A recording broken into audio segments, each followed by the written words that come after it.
waxaa loo gudbay markii excellency amarada madaxweynaha iyo ra-iisul wasaaraha kadib wejiga labaad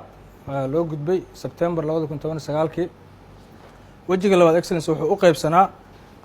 askarigii lacagta loogu tuuray akoonka ma joogaa meeshiisa inuu meeshiisa xaadir ku yahay ma shaqeynayaa hogaankii iyo maamulkii habraaca loo sameeyey ma fulinaya habraacii loogu talagalay oo shaqadii loogu talagalay ma sameeyey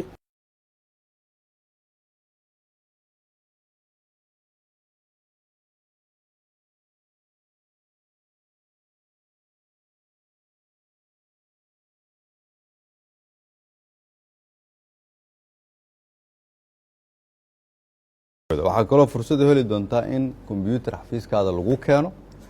oo aad fiirisid meeqa mushaar bishan loo dalbay meeqa fakad ah dalacsiinta laga soo codsan doona hadda kadib warqada ma lagu keeni doono systemka koowa laga soo bilaaba online lagu keena waa fiirinaa shaqaalaha waa fiirinayaan then go-aana ka gaare based on documentation ka hadii ilaahay yiraahdo meesha hadda ay marayso waxaan u baahanahay laakiin inaan dhamaystirno maalintii adiga madaxweynenimada lagu doortay mushaarna lama bixinayn hadii la bixinayana bacal lagu soo qaaday hadda maanta halkaan aan joognaa laakiin waxa la rabaa qof walba dawladda ka shaqeysa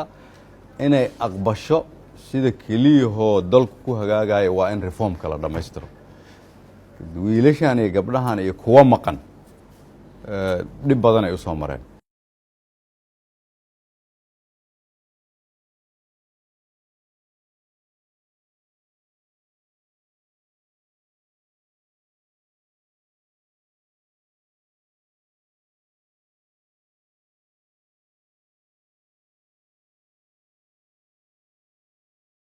waxaan u hambalyeynaya aan u mahad celinayaa ugu horeyn ra-iisul wasaaraha oo hawshaan runtii isu xil saaray iyo wasaaradda gaashaandhigga iyo taliyaha ciidanka iyo guddiga halkan ku yaala iyo oo dee ku jiraan wasaaradaha kala qeybaheeda kala duwan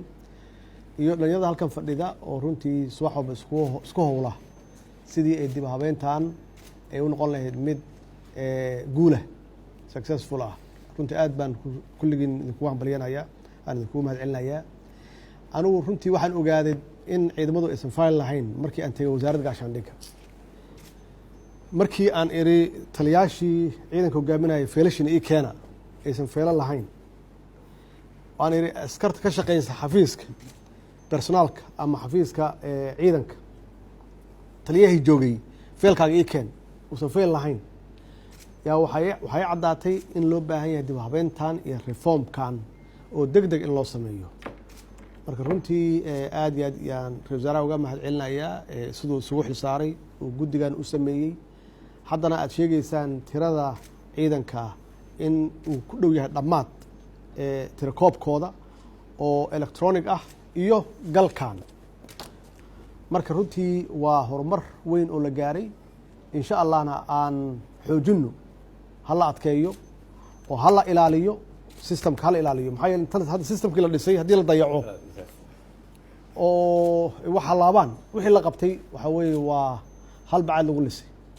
marka in la ilaaliyo oo team adag loo sameeyo oo ka shaqeeya tan labaadna saa sheegteen dee waxaa noo bilaawday e-government electronic government oo qofka markuu gacanta saaro la og yahay xaaladda uu ku jiro iyo meesha uu joogo iyo hadduu fasax qabo saa sheegteen hadduu meel aadayo inuu fasax qabo hadduusan fasax qabin hadduu dee meelahaas ka socdo ma nin soo goostayba ya mise waa nin shaqo u socda marka runtii waa horumar aan gaarnay aan xoojinno horumarka